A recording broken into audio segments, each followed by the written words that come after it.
Hi, welcome back to another TerranScapes video, or welcome if this is the first video you're watching. Today I have two new releases. Well, really one new release and one complete makeover of a piece. You may, if you've been to the TerranScapes website, you may have seen that I've offered a stone circle, which was sort of based on a druidic kind of idea, but it was very basic in concept, and it was something that I had done many years ago, several now, and it really was something that was recently going to be included in a order, and I wanted to really re-examine it, and I figured I might as well just redo the whole piece to bring it up to the standard that I really wanted it to reach. So what I did is I took a look at a real druid circle to try to get some sense of general structure, size. I didn't want to do Stonehenge. There are some Stonehenge pieces out there that look pretty nice. It's a little bit large and a little bit too formal, I thought, for some game systems, so I thought I'd go for something a little bit more basic, and there are quite a few examples out there. So what I did is actually I took a look at the Drombeg, pardon me for my pronunciation, this is in Ireland, I believe, the Drombeg stone circle, and let me show you a picture of what that stone circle really looked like.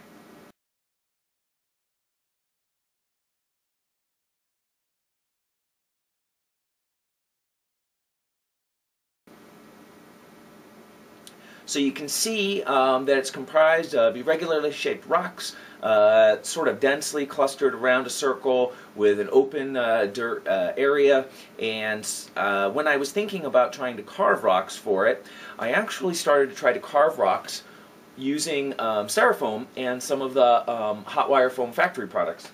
The first thing I did was, actually what I did, I'll show you here, is I tried to just carve a piece of stone out of foam, and then I melted it with a, what am I thinking of? It's a heat gun. Jeez, Mike.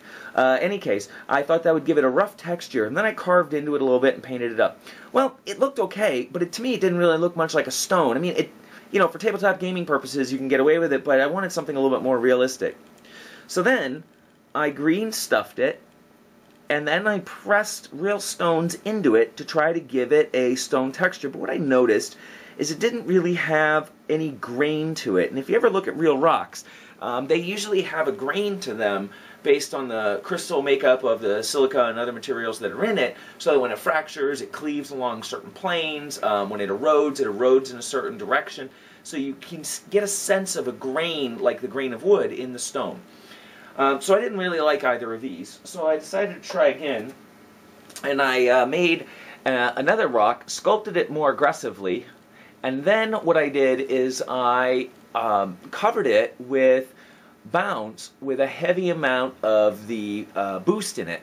And then I painted that, and before I did that though, before I coated it, I took a rock and I pressed it into it to try to dent it and make it look irregular, and I felt like it was better, but wasn't exactly what I was looking for. So then I did another test piece, and for this test piece I carved it even more aggressively, tried to press into it even more aggressively, and I don't know. It was a lot better, has more character, but still to me didn't really look quite like a rock.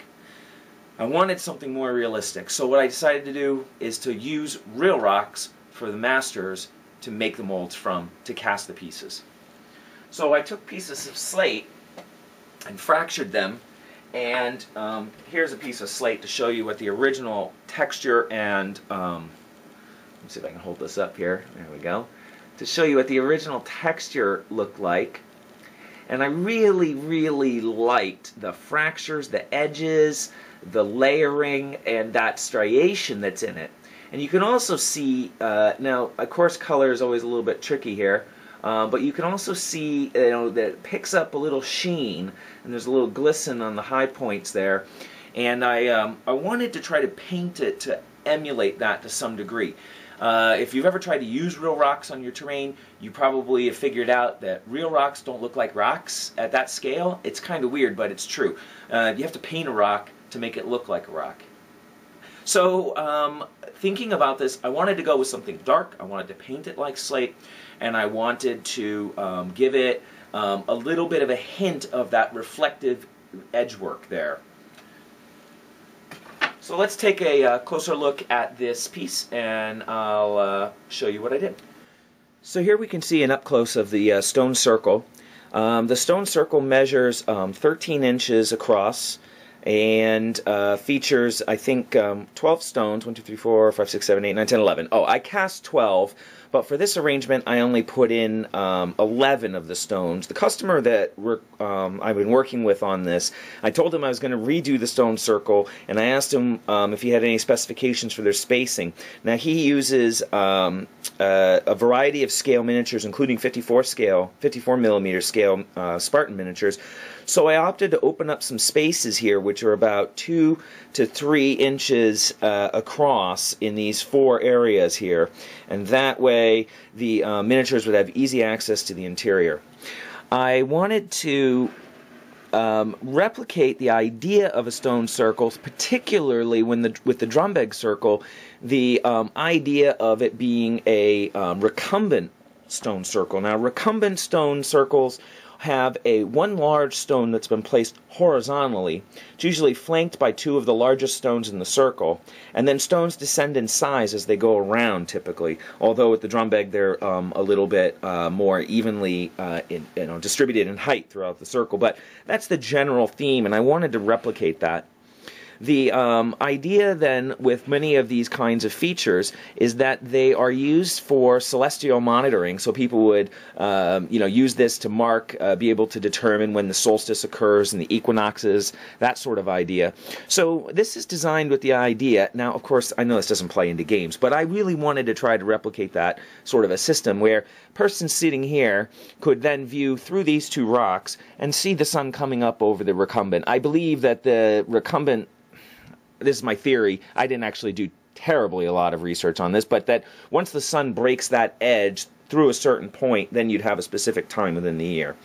So I decided, since I had the extra stones and I didn't really have the space to put them all the way around, that I'd place a pair in the middle, and that really breaks up the playability of the piece quite a bit and gives it a little bit more of a dramatic look and fills some of that empty space in the middle. So again, it's just inspired, it's not really an actual recreation of it.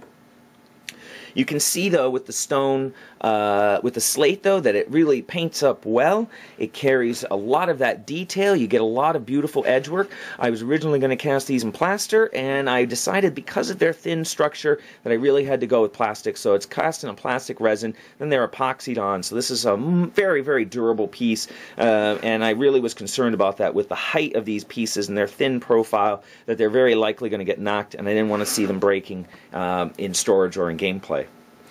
So it gets dressed with a little bit of foliage around the edges, some grasses, something to just bring a little life to it, but otherwise keeping the open bare and giving plenty of opportunity for a lot of miniatures to enter it. I wouldn't even be surprised, I didn't test it, but I wouldn't be surprised if you could drive a chariot through one of these openings into the interior. So I wanted to give it, some real playable flexibility, and something that's going to really stand apart from, especially from the previous piece that I had done, as I just felt like it looked a little dated and needed some dressing up.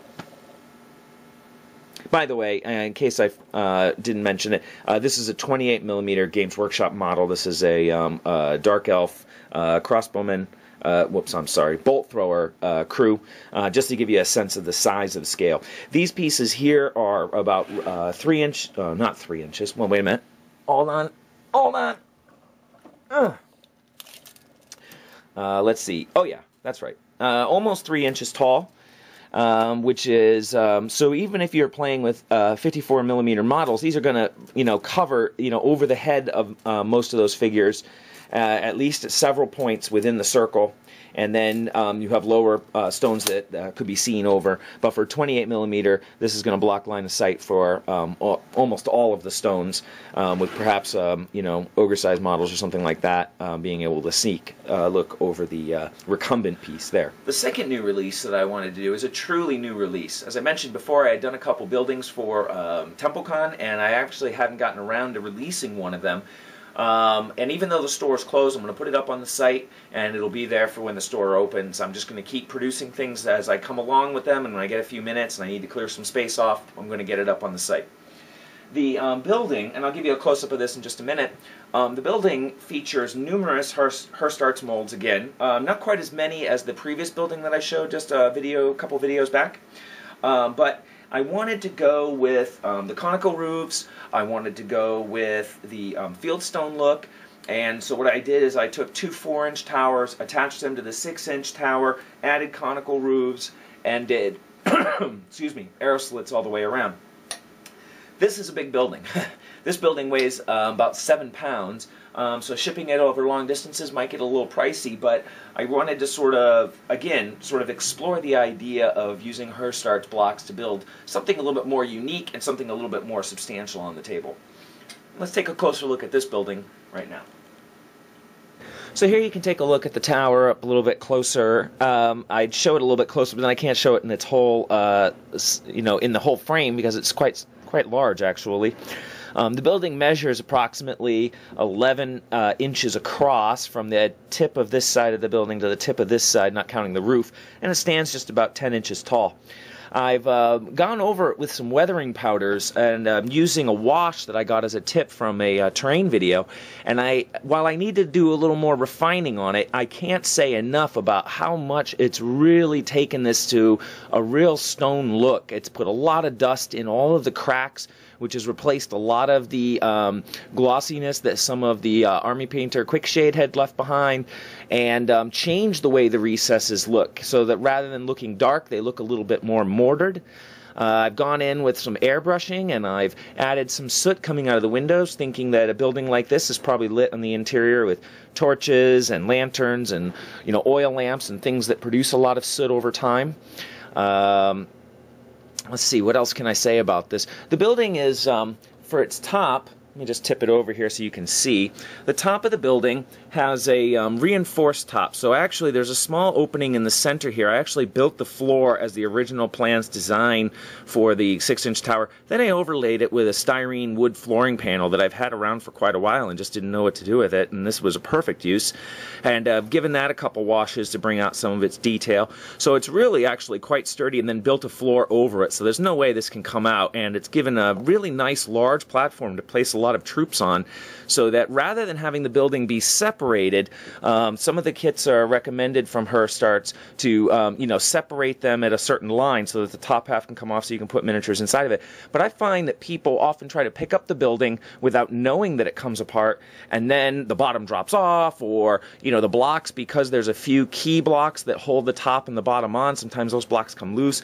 So I've just decided to do the whole building as a solid piece so that it's a lot more durable, a lot less likely to be broken through mishandling, and really still provides plenty of space on top to put a regiment of troops if you wanted to indicate that the building was occupied. Let's see, anything else? I don't know, that pretty much sums it up. It's a really fantastic piece.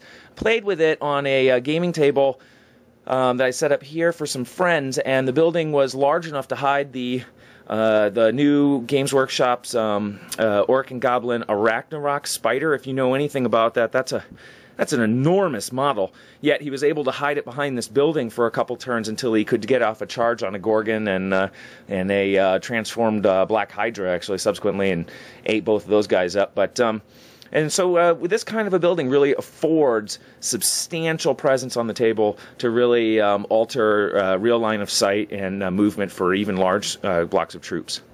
I've gone around and dusted the bottom here. Let's see if I can get that in frame. Dusted the bottom here with a little bit of mud spray to kind of give it like it's a little more weathered at the bottom. Some dust has been kicking up as winds have blown and rains have fallen.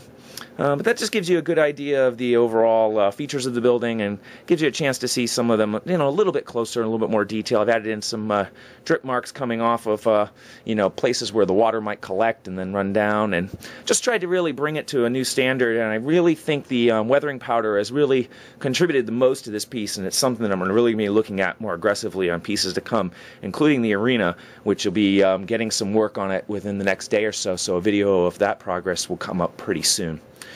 So there is the new triple tower building. I don't know. I'll have to come up with a better name than that for the site. So hopefully you've enjoyed the look at these two pieces, and of course if you want to see photographs of them, up close detailed photographs, photographs with miniatures to get a better sense of scale or to just get a new perspective on it, you can always go to TerranScapes.com.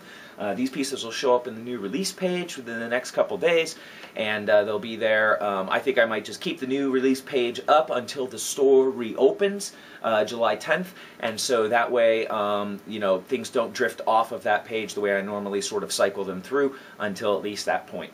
I want to thank you again for watching, and hopefully you'll come back and we'll take a look at some other new projects that I've got going on in the very near future. Thanks.